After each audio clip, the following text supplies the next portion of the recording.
gap because of what was going on here in Texas. And now, former Congressman Louie Gohmert is writing a book.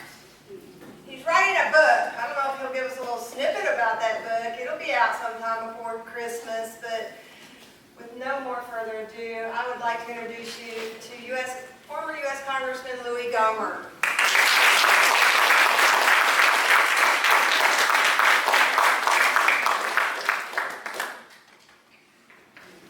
Well, I finished writing the book, and so, in fact, I just got a text from David Limbaugh, and says he's still pushing, trying to get a publisher to take a look, so we'll see.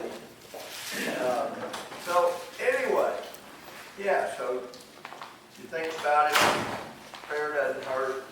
And by the way, I appreciated the comments Marcia made. You know, back in the late 1800s, the Supreme Court went through a bunch of evidence in a case, and they declared all the evidence shows this is a Christian nation. And back then we were.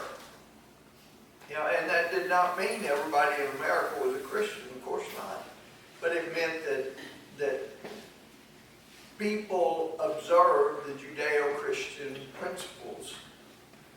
And it certainly did not mean that on our founding we had those, that everybody was a Christian. They absolutely were not.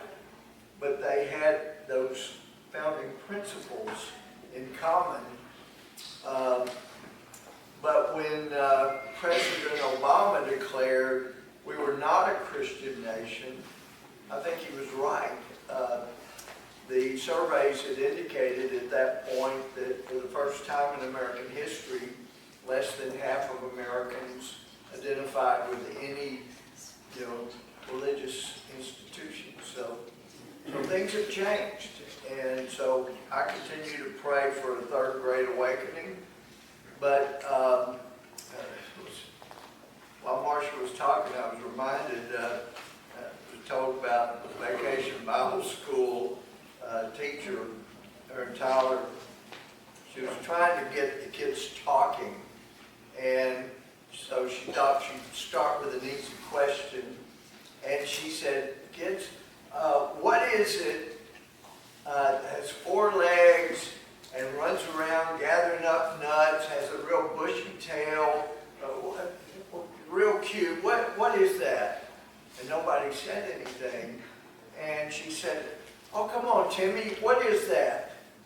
And he said, look, I know the answer is Jesus, but it sure sounds like a squirrel to me. So anyway, a lot of times, we're programmed, well, the answer is Jesus, but anyway, it's okay to be realistic. Well, I asked Marcia,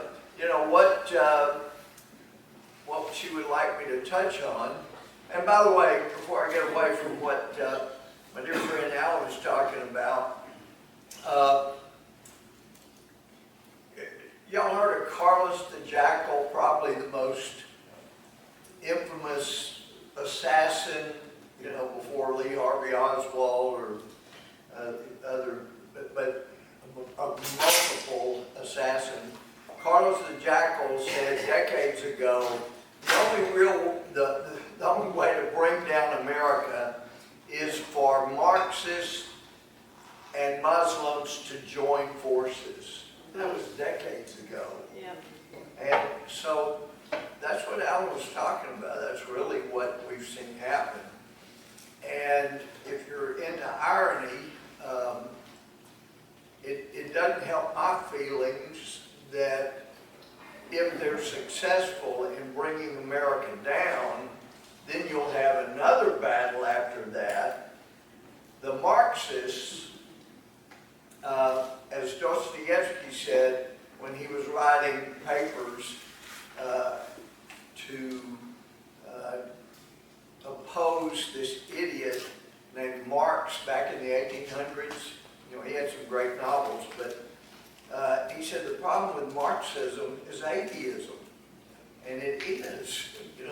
Marxism you can't have a religion because the government has to be the religion. And most of you probably will know where when I was at A&M, I got pushed into an exchange program for a summer to the Soviet Union, and I'm talking about the real Soviet Union, and visiting the only authorized seminary, the Russian Orthodox Church. It was an ancient little walled community where they were allowed to have 40 seminary students a year, and they were so carefully monitored. But turning into the gate, as you turned in, there was a building there, and there was a face of Lenin, and above in Russian, Lenin, and then below his face, Snami. Lenin is with us. So you may be turning into this goofy little Christian enclave, but just remember, Lenin is with us. Well, I'd already seen Lenin. He wasn't with us. He didn't even have, supposedly his ear was rubber by that point. But anyway, he wasn't with us. But, so you have, if they take over, you'll have that other fight between Marxists and radical Islamists, atheists, and radical Islamists to decide which of them will take over once they take over, So that would be a real irony.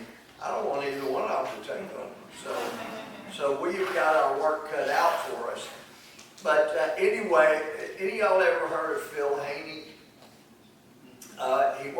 He was one of the original guys that when the Department of Homeland Security was founded, and he was, I think, the best at spotting radical Islamists. He was so good, he was given a letter of commendation. He had identified 400 individuals that were in the country that had radical Islamist ties, and then ultimately they ran him out of Homeland Security during the Obama administration, and I was trying to protect him, but he was standing in my office, and it was looking away from the Capitol is where my office was at that point, and you can see the Democrat National Headquarters there, and there was a building by it that was the Council on American and Islamic Relations, CARE, and Phil said, Secretary Napolitano is always saying, if you see something, say something. And he said, I'm standing in a congressional office, and I can see Hamas right there. It was the CARE's office building. But anyway, unfortunately, Phil is no longer with us. It was said to be a suicide. There's still serious questions about that. But anyway, Marcia asked me to mention some of the things about the big, beautiful bill. I'll just touch very quickly. Okay, back in 2017, the tax cuts we put in place, we should have had leadership with the guts to make them permanent. But our leadership didn't have enough guts to make them permanent. So that had to be a battle this year. It shouldn't have had to be. We should have had that taken care of in 2017.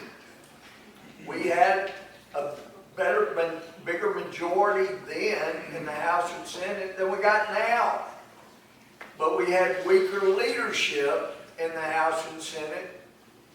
Well, they were more anti-Trump than they are now. That was really what it came down So they were temporary. Should never have been. Well, the big beautiful bill made them permanent finally. Those tax cuts, thankfully. So that was, to my mind, that's the biggest deal. No tax on tips, but there is a limit. No tax on overtime. And, you know, for the first time, you can deduct the interest you pay on a car loan up to $10,000. Y'all know that? Yeah. Yeah, that's a good, because there are a lot of people, they got their home paid for, but they got a loan on their car, so that'll be helpful to a lot of people. Now, the salt, you hear people saying salt all the time, salt, the state and local taxes. Well, that doesn't apply to us, because we got property tax. We don't get the benefit that the big blue states are getting on that. There was a cave on that because of Paul Ryan and Mitch McConnell back in 2017. We had been fighting over that for years. And they got deductions for their state and local income tax. And we didn't get that in Texas for our sales tax. We finally got a little bit of a deduction on our sales tax, but it wasn't the equivalent of what the big blue states got.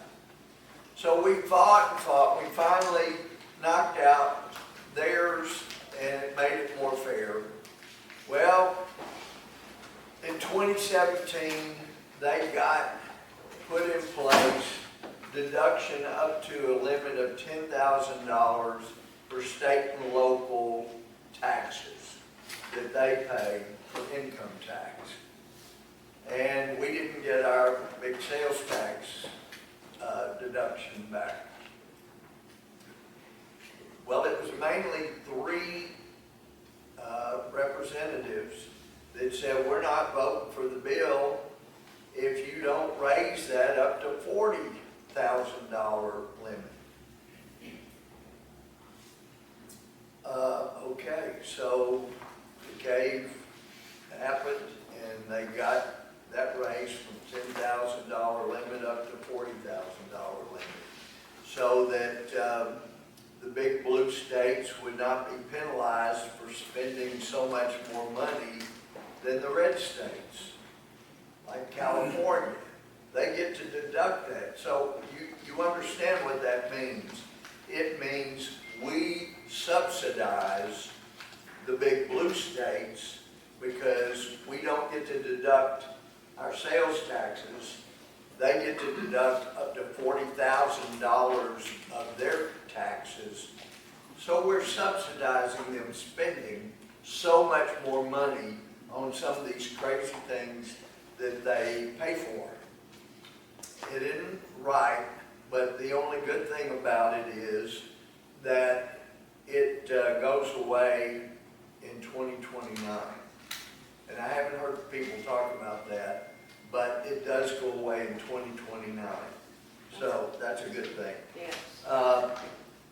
And this is President Trump, and nobody was really making much of an issue about it until he did.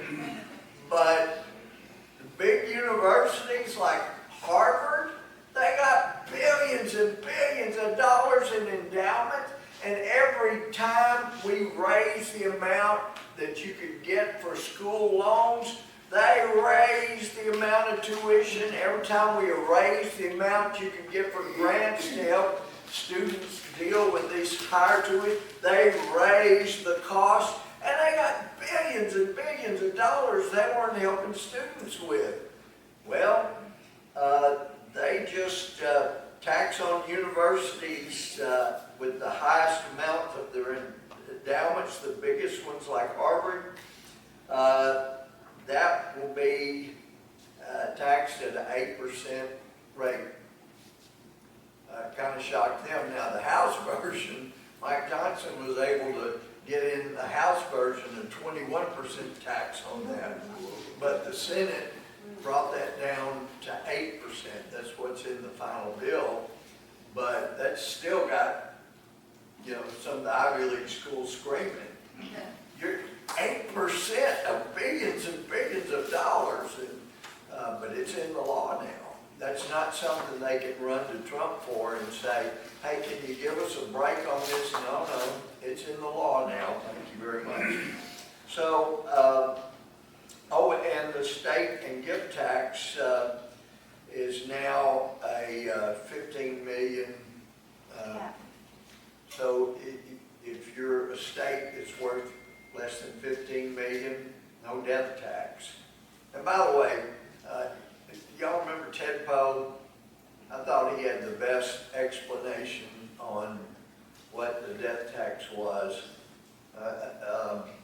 He and I both had been district judges, and he said he had a criminal case where a guy was in a car wreck and he was thrown through his windshield, and he was dead when he hit the pavement, and a pedestrian came over and reached into his pocket and took his wallet out and went running off with it. And he said, that's what the death tax is. When you're dead and you're helpless and you can't do anything about it, the government comes over and slips it, reaches in and takes your wallet and takes your money out of your pocket. You can't do anything about it. And I thought that was an incredible explanation. Ted told me the story behind that, though. He said the story after that, though, was kind of amusing because we swap criminal stories sometimes.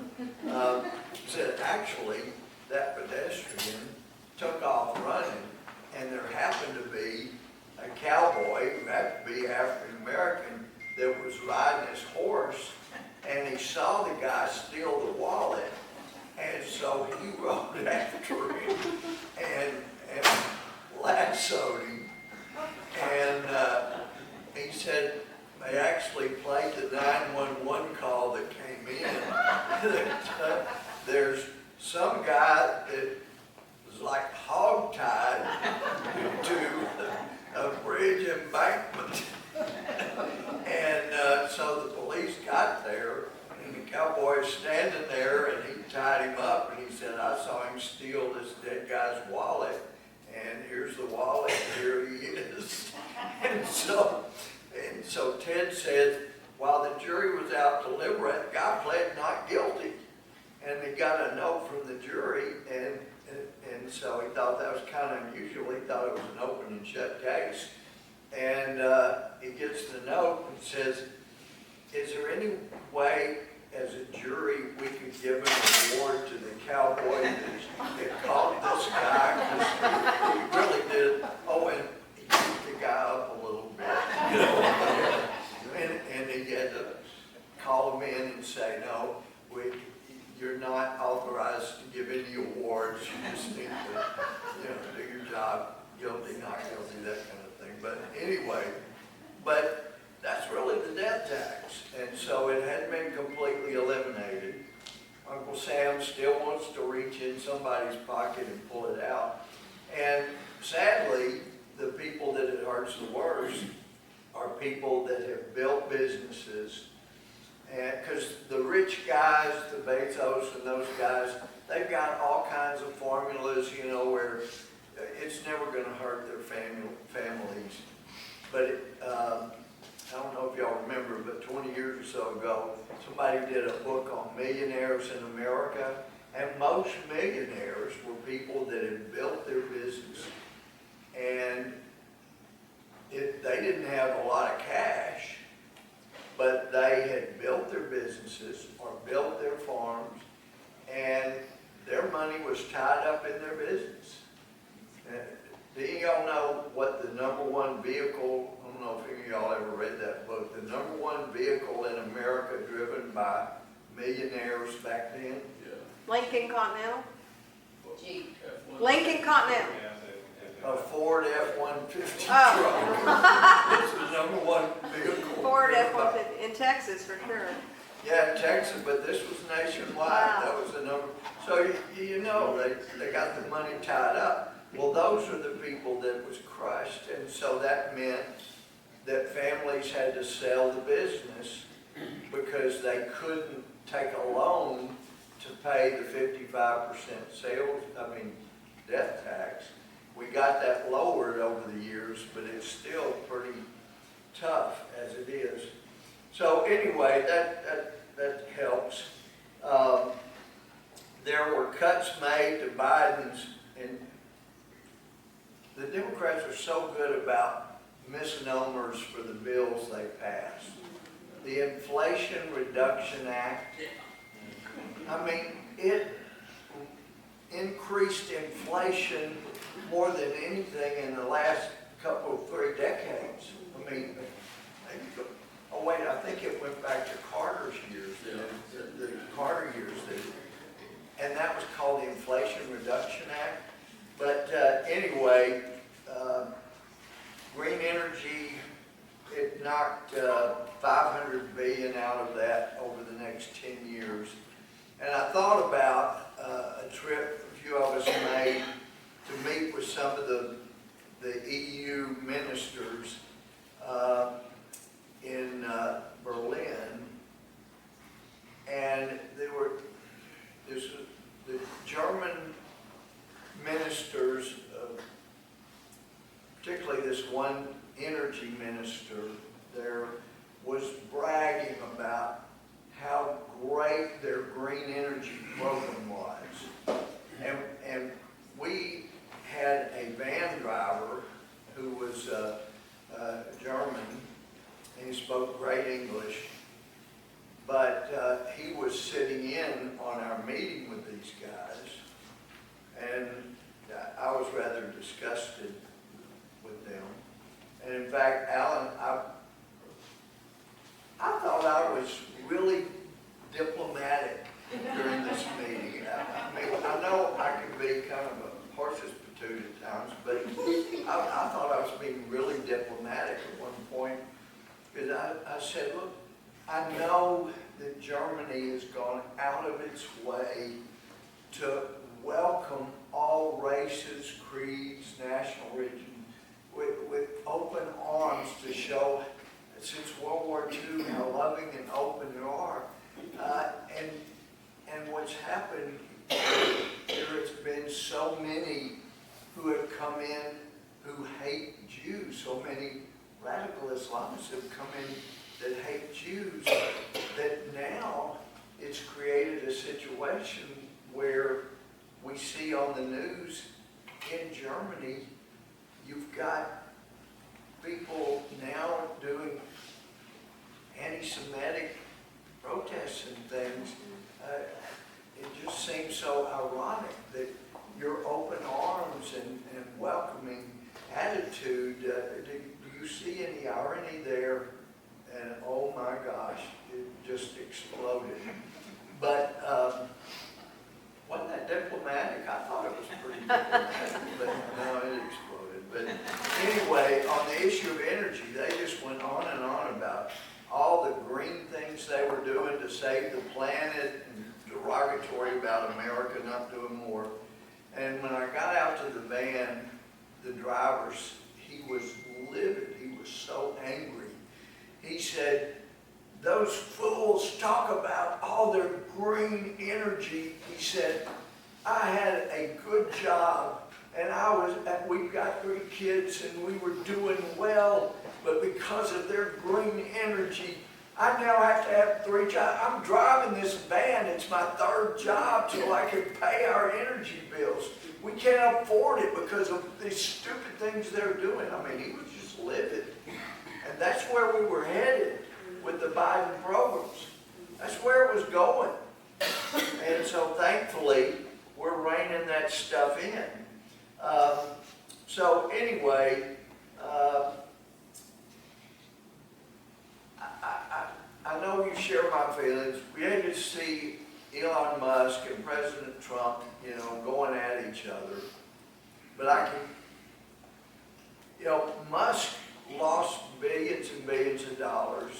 And I know people that hate President Trump don't see it, but he lost billions and billions of dollars himself by being president and then going back and trying to run again and again. I mean, he really has been hurt economically, but Musk, by trying to help in just that short time and burning down his businesses and burning his cars and things, he paid a heavy price in a short amount of time, and he found hundreds of billions of dollars that should have been cut. And yet when it came around to the actual bill, they were going, hey, we found $10 billion we put in here to cut thanks to Doge.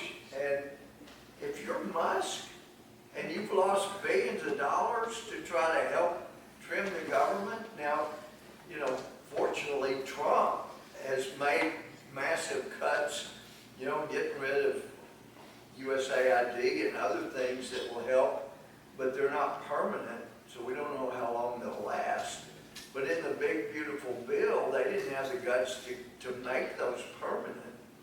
So if you're Musk and you've sacrificed so much, and you see the little bit that's going into the actual bill, you know, you're going to be upset some.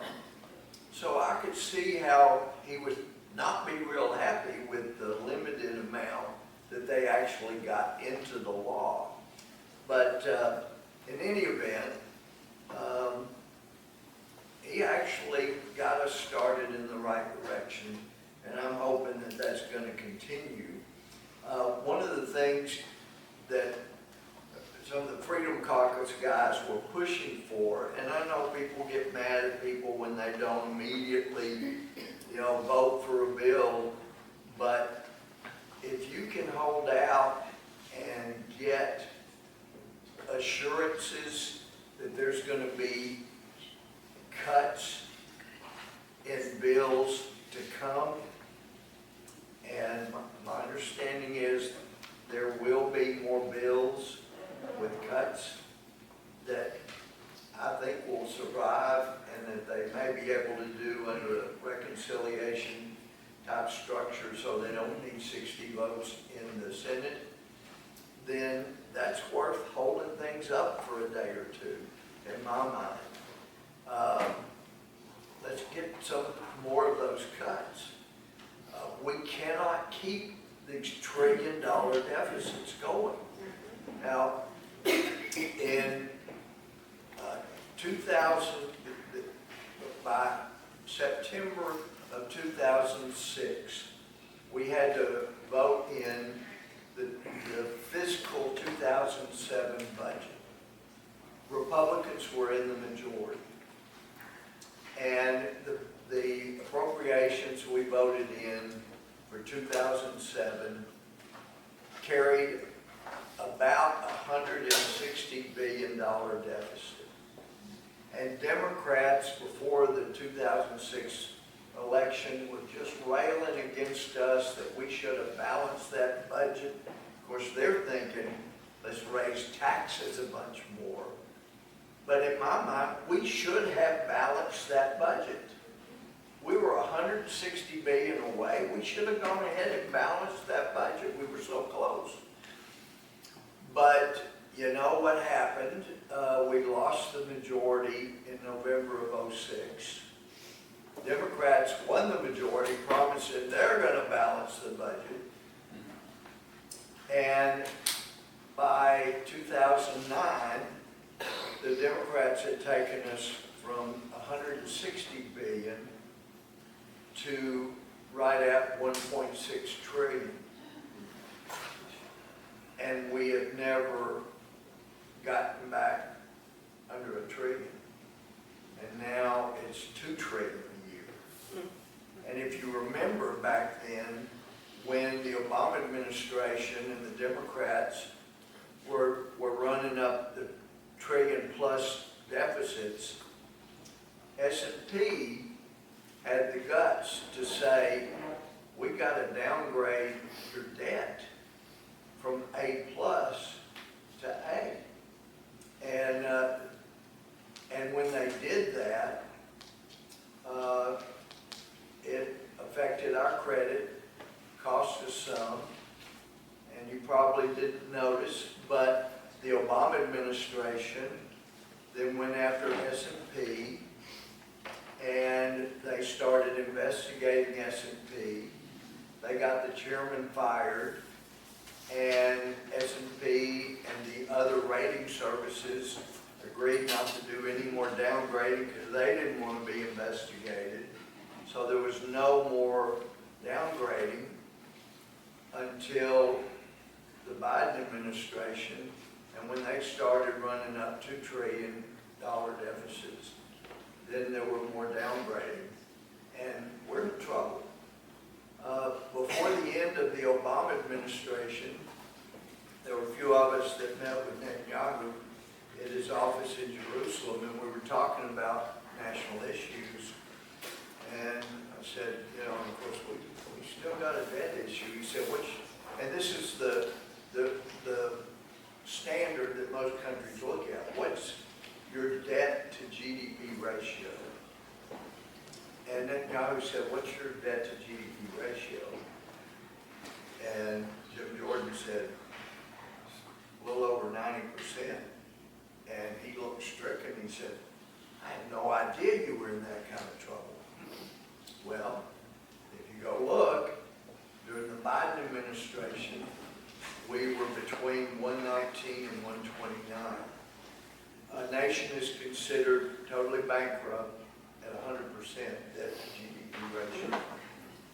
The reason we have not been considered totally bankrupt is because the U.S. dollar is the standard international currency, and we get to print our own money.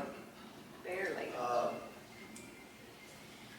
Rush Limbaugh was listening one day, and he said, you know, they just keep printing more and more money. And Rush was so amazing. He could be talking to people, listening to people, and I could email him, and he could read the email while he's talking and listening. When I hosted for Sean Hannity so many times, I couldn't read email while I was doing that. I was still trying to, but anyway, I emailed Rush, and I said, Rush, at a meeting at the Fed, I said, how much more money are we printing now than we did, say, 10, 15, 20 years ago? And a guy in the know said, oh, it's not much more than we have been printing for the last 15, 20 years. And I said, but there's so much more money in the system. And he said, well, we couldn't possibly print all the money we are creating. You get it? Yeah. They're not even bothering to print it anymore. They just add some digits. And so then Rush read, a friend in Congress just told me, and then he said, they're not even bothering to print anymore. So that is a problem for us. And so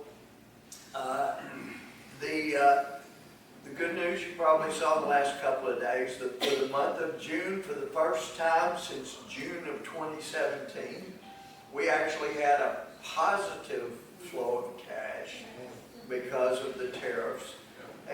And I told President Trump back in 2017, as a historian, I majored in it, I've never stopped studying it.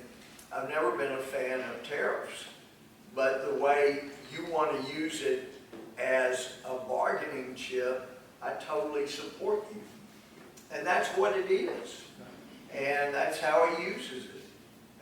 And he's quite a good deal maker. And so I'm totally supportive of what he's doing there.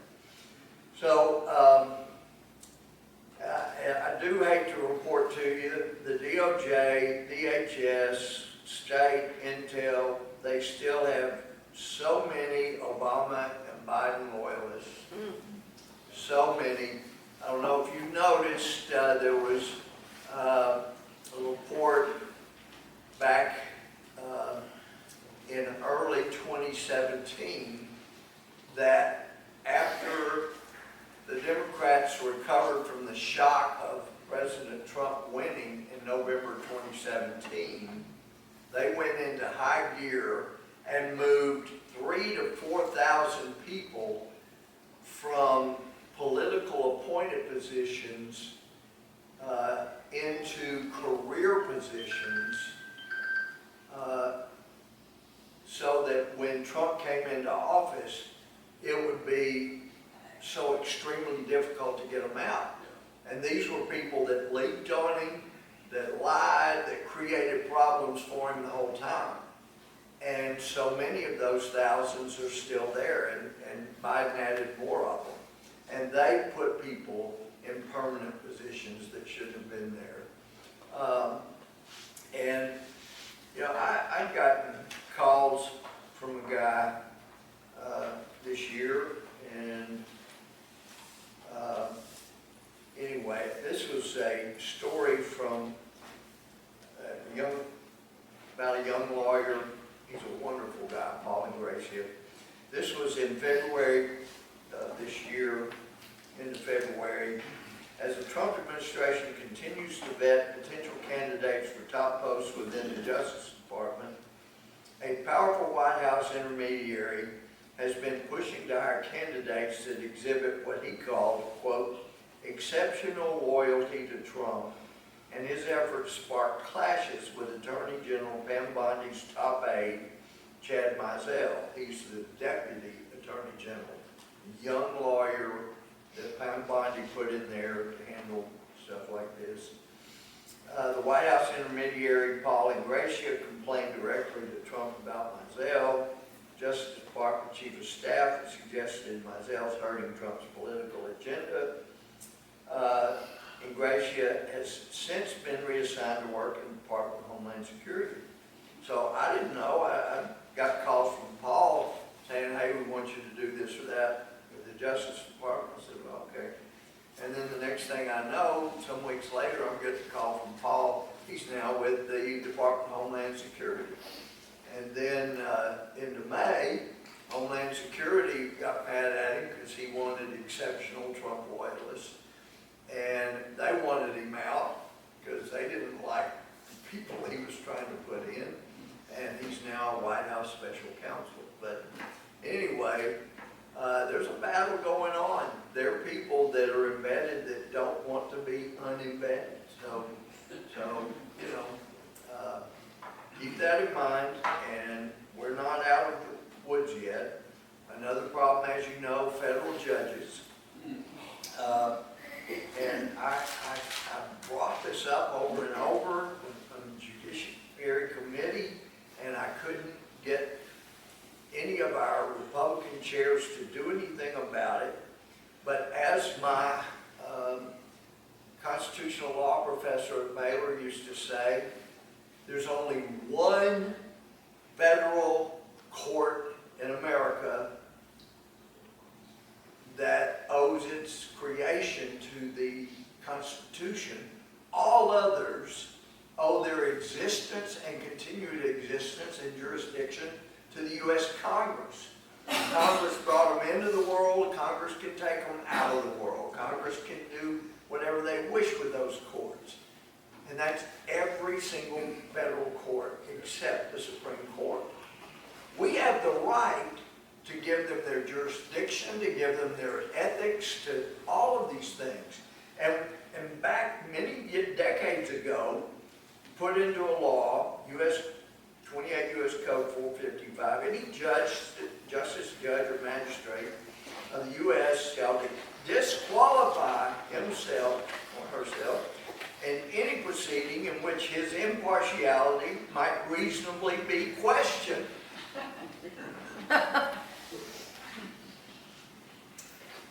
B, he shall also disqualify himself in the following circumstance: where he has a personal bias or prejudice concerning a party.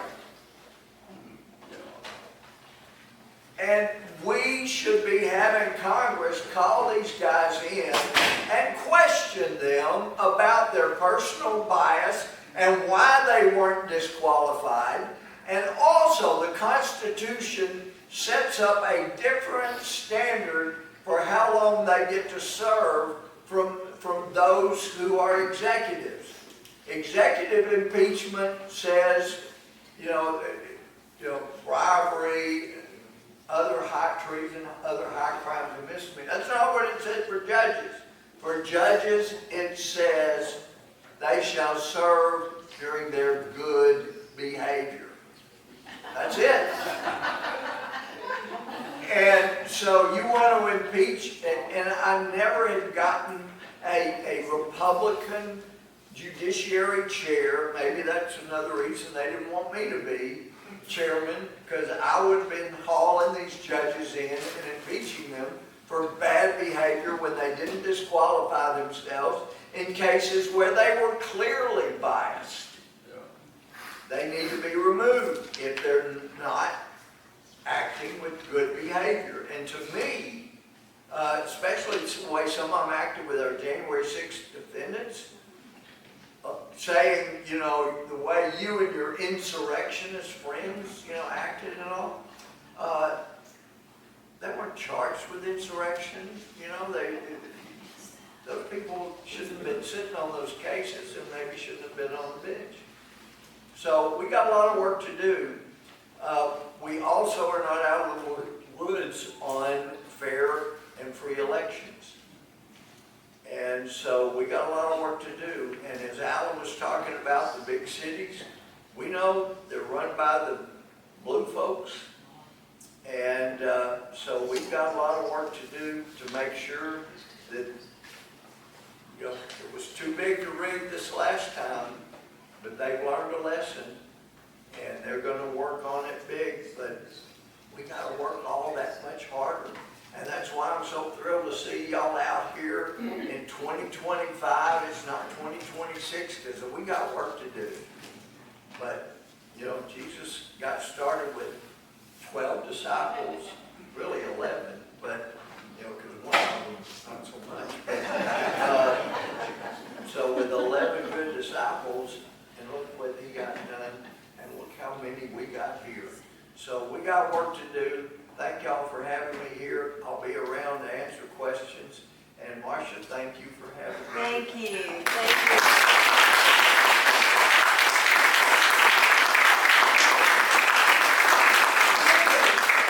Why don't you stay up here and see if anybody has immediate questions?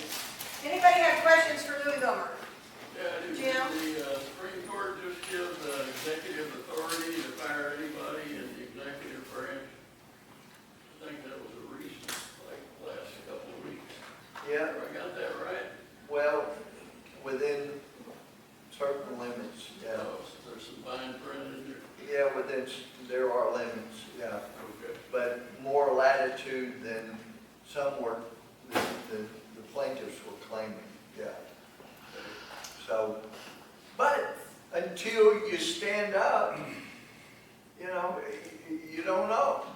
Yeah, So I'm glad they stood up. yeah, nice change of pace. Yes. So, So, yeah. so those permanent positions are still pretty solid, you think? No, well, and see, I met with some of my friends last summer, July last summer, and said, look, back after, you remember the situation in Arizona some years back when the VA had two calendars. One that showed everybody was being treated within 30 days of coming in, and the other showed that people were dying, not being treated for a year and stuff. And when we found out the person keeping the calendar was convicted and she was fired, well, it went to the liberal Ninth Circuit, and the Ninth Circuit said, well, no, this is a civil servant, so you can't fire him, even though she was guilty of fraudulent federal document. So anyway, we came together, both parties, in a bipartisan bill that made it easier to fire VA employees.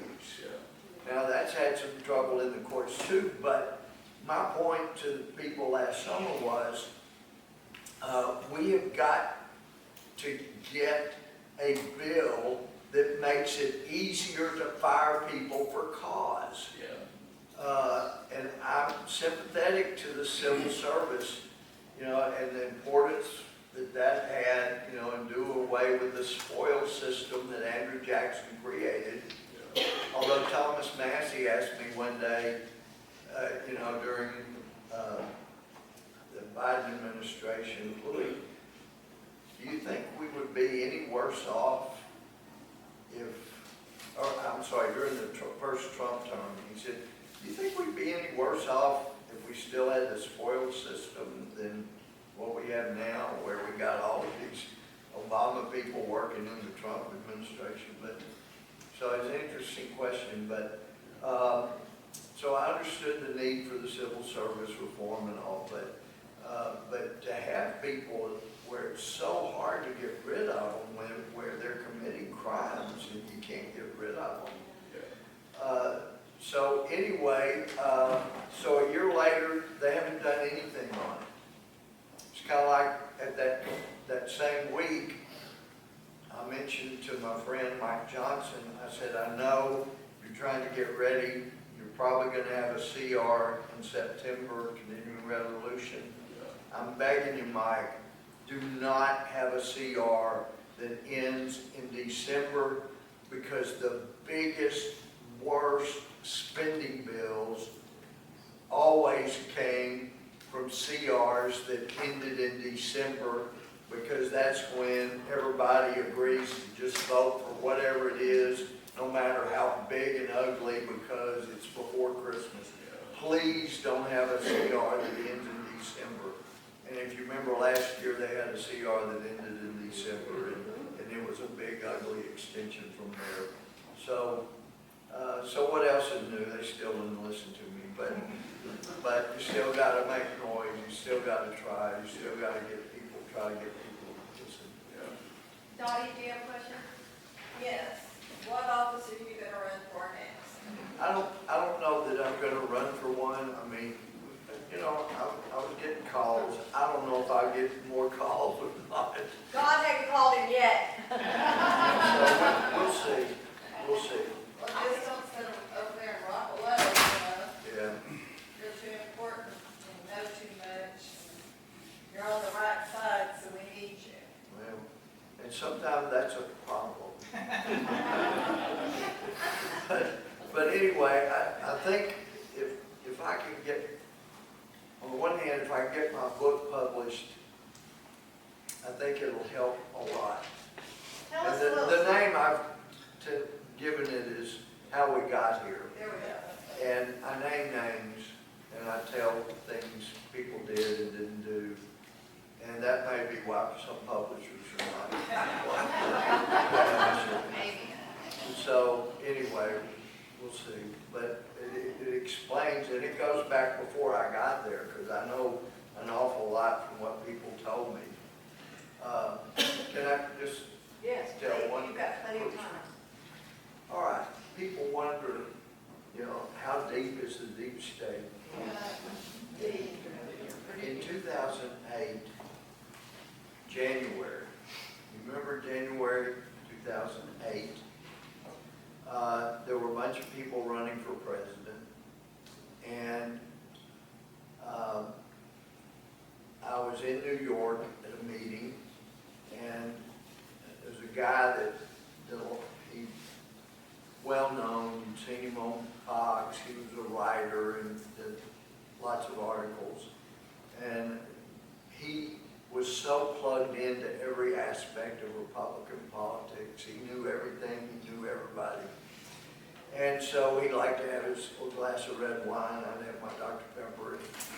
And he asked the question, so how do you feel about McCain being the Republican nominee? And I said, he's not going to be the Republican nominee. And he said, well, yeah, it's kind of been decided already. And I said, well, I just talked a few days ago to the best pollster in Texas. And McCain is a distant fourth in Texas right now. And I don't think there's any way he's going to get to third.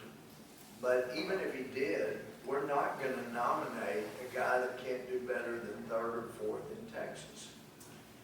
So some of this stuff coming back to you now about the 08 election.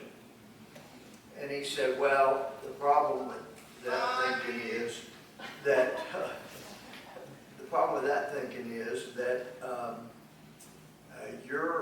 your primary in Texas, he knows when all of them are, is that it's not until the first week of March, and this will all be decided before March 1st. And I said, there's no way. I said, you know, I just read that McCain's out of money.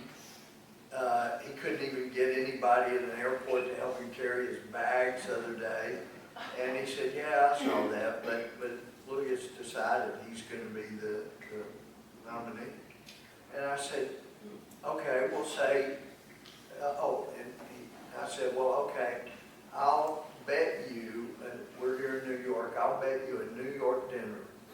The winner gets to choose the place for the dinner. That he is not the nominee by March 1st. And he said, well, he won't have all of the votes he needs, but it will be clear that he's the nominee by March 1st. And I said, okay, we got a bet. Now that we have a bet, we say this. Everybody in D.C. knows he has a horrendous hair trigger temper, and he can't control it. And he says the F word constantly. And this is 08. I said, you can be a Democrat and use the F word just like Clinton did, but you can't be a Republican in 08 and get nominated or elected. And he said, well, John knows, and he's going to be careful about it. And I said, you know, corn in his milk toasted, and it was just in the paper a week or two ago that McCain told him to F you and F off, and he's sure going to do that. The Democrats will put some guy on him to harass him like they did George Allen, and they'll just stay after him till he starts using the F word, and then it'll be all over for him if he's our nominee. And he said, well, he's got people that are also concerned, so they'll make sure. And I said, you know, listen, he can't control it. And he said, I'll tell you this, Louie, and I can't say anything more. And I said, what's that? And he said, he is taking his meds. And I said, you're kidding me. You're telling me we're medicating the guy you say is going to be our nominee so he doesn't use the F word? And he said, that's all I can say. All I can say is taking his meds. And so I'm watching the debate. He did end up, and I did have to buy him a New York dinner, but he felt so sorry for me. He said, I knew when we made the bet that you had lost as soon as we made the bet because it was a done deal. So he let me buy him dinner at Five Guys Burger. So he let me off the lease. I could have gone to Del Frisco's, but we went to Five Guys. But anyway, so in the fall, I'm watching the debate between McCain and Obama. And Obama said something, and I thought, he's going to come back and just tear him up. This is a great opening. And McCain came back like, you're a good guy, and I'm a good guy. And he sounded like Mr. Rogers. We're all friends, and we all went, holy cow. It was the meds. What was it? The medication does that. So anyway, so if you wonder if there is an establishment out there that has been making calls, and that's why, you know, Reagan was not establishment. They didn't want him. Trump was not establishment. They didn't want him, still don't. But we need one of those kind of folks down to town for The sure. other question is, how are we gonna follow Trump? That's a good question. Yeah, where's our focus? And we've got a couple of years to I work think on the that. Republican Party's asleep. Yeah, really do. I don't know, I think a lot of it's waking up. Well, I mean, Maybe yeah, not fast enough. Jill has a question in the back. So do you think, speaking of the deep state, do you think Pam Bondi is incompetent and dumb, or is she? no, I do not think she's incompetent. See, that's I don't. So I don't know I don't think she's incompetent at all. So, She's definitely in the news. so I don't know what the deal is. Are you referring to? Just Epstein and just some of the cases that she says she doesn't know about, like the one, but, and I understand that like she can't control every part of the DOJ, but from my understanding, there's not that many cases where if you were competent, you would know what your people are doing. Yeah. But, Well, I was reading some of the pleadings that have been filed, in the last few months by some of the lower level DOJ people that have been there since, Obama. And they're saying the same kind of stuff, taking the same kind of positions that they took during the Obama years. And if that's not disrupted like Paul Ingratius was trying to do, then, it's just going to continue on. There's got to be some personnel changes. So, but no, she's not incompetent. With regard to, have you heard of a guy named Jeffrey Epstein? But see, the FBI didn't have all of the Epstein information, There's a grand jury in Florida, there's one in New York, and I think they've got a lot of information, but the FBI didn't have all of the information that those two grand juries did. And so, and I'm not sure if those two grand juries have all the information that there was, but that's where we need to find out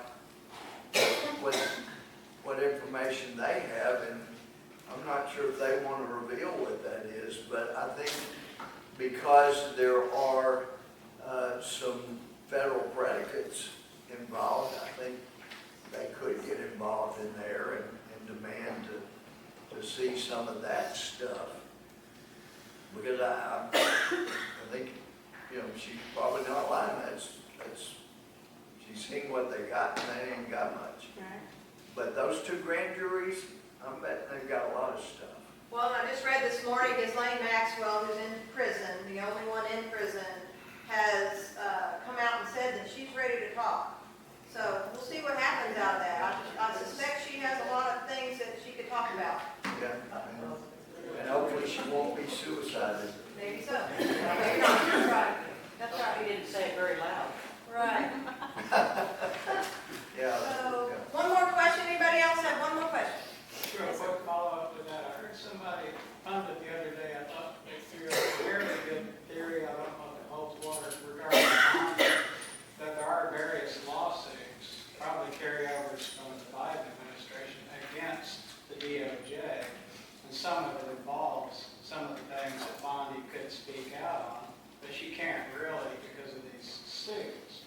Although it seems like that would be a good out for her to say, well, I really can't talk about it because we have, lawsuits. But I'm kind of giving her a little benefit of the doubt. Cash Bongino, I think they're solid.